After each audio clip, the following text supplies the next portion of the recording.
Well, Roy DeMeo, I don't know if we talked about him in previous interviews, I don't think so. but this guy was something else. How well did you know Roy DeMeo? I didn't know him real well. Because I was such an active guy, and I got around a lot, I met a lot of guys. Didn't mean I did business with all of them. But Roy, interesting happened. He had a chop shop.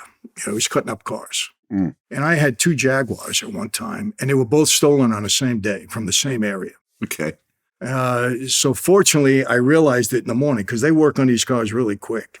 And I got in touch with Roy, and I said, Roy, you got 2 Jaguars. They're probably mine. He said, Mike, let me look it up. And he found them, and I got the cars back later that day. He was about to chop them up, huh? He was about to chop them, yeah. Okay. So, we got along. Okay, so let's talk about Roy for a second. He was part of the Gambinos. Yeah. And he had a crew called the DeMeo crew. Yeah. And they were known for a different type of chop shop. Gemini Lounge. The Gemini Lounge. And there was a method that became known as the Gemini Method. They're believed to be responsible for over 200 murders. Does that sound like a fair number, or does it sound a little inflated? They always inflate, no question. But, they had them comparable to Murder Incorporated way back when, back in the 50s. But listen, he was, they were a rough crew in that regard, no doubt. Any number even close to 200 is a insane number. Yeah. Did you know any people that ended up at the Gemini shop, at the Gemini Lounge? No. Okay, so let's talk about the Gemini method. So what they would do, they would lure the victim to the side door and then get him to the apartment in the back. At this point, one of the crew members, usually DeMeo, would shoot him in the head with a pistol, with a silencer, and put a towel over his head to try to stop the blood flow. Then someone else would stab the person in the heart to prevent more blood pumping because of the gunshot wound. And then they would strip him out of his clothes, drain the blood, and then they would put him in plastic sheets and then start to chop him up. Like I said, the other chop shop that he had. They would cut off his head, cut off his legs, everything else like that, put him in plastic bags, and then go to the Fountain Avenue dump in Brooklyn. And I guess tons of garbage were being dumped into Fountain Avenue every day that it was basically impossible to find any of the bodies. I think the police actually tried to investigate and try to dig through all the garbage, and they finally just gave up and said, this is just an impossible feat. So he actually got killed himself. Yeah. What was the story behind that?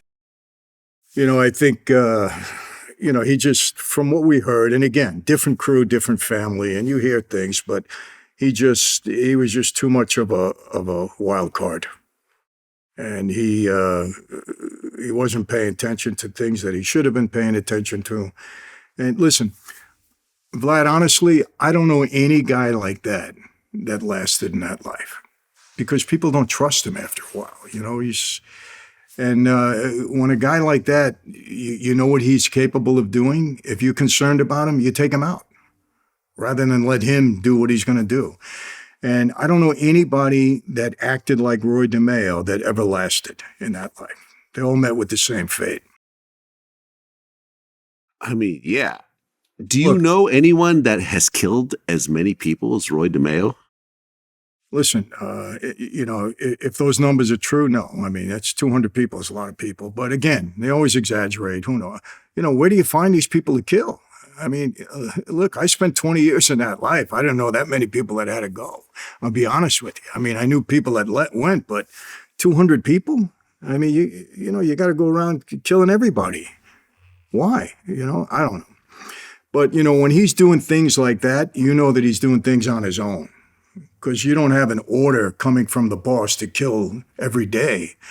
People, they think when you take the oath of Omerta that you're taking an oath to lie, steal, murder, destroy everybody. It's not the truth. The oath of Omerta means silence. Mm-hmm. That's it. Not supposed to talk about the life, even admit that it even exists. But of course, as part of that life, you do what you do. But where are you going to find 200 people to murder? Like I said, I spent 20 years in that life. I couldn't name 200 people that had to go. Couldn't name anywhere near that. So what he was doing on his own, that he was doing on his own. He wasn't ordered to kill 200 people. There's a war going on if you're doing that. Right. And were they in the middle of a war during that time? No. There was no war going on. There was no war in that family. Okay, like who was the boss of the Gambinos during that era? It was Castellano. I mean, Carlo Gambino first, and then Castellano, and then it passed on to Gotti. Okay, so was he killing under Castellano? No, he was killing under Castellano and Gambino. And Carlo Gambino. Yeah. Okay. If you were to guess how many of those hits were actually ordered by the boss? Oh. Out of the 200. I mean, look, I don't know enough about Carlo Gambino to know. I mean, about his day-to-day operation. I don't see him as a mass killer. Doesn't seem like it. He was what I felt was one of the smartest mob bosses.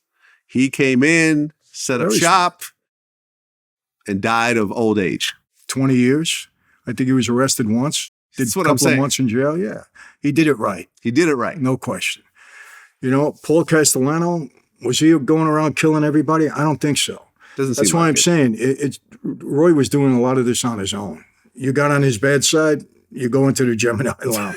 That was it. Why would anyone go to the Gemini Lounge, though? That's the whole thing. I mean, word will start to get around at some point, wouldn't it? It was like the Roach Motel. Mobsters check in, they don't check out. That's why it's hard to believe 200 people. I mean, come on. Well, but even if it's half of that number, even if it's 25% of that number, agreed. You see what I'm saying? 20, 50 people, in that case, 50 people dead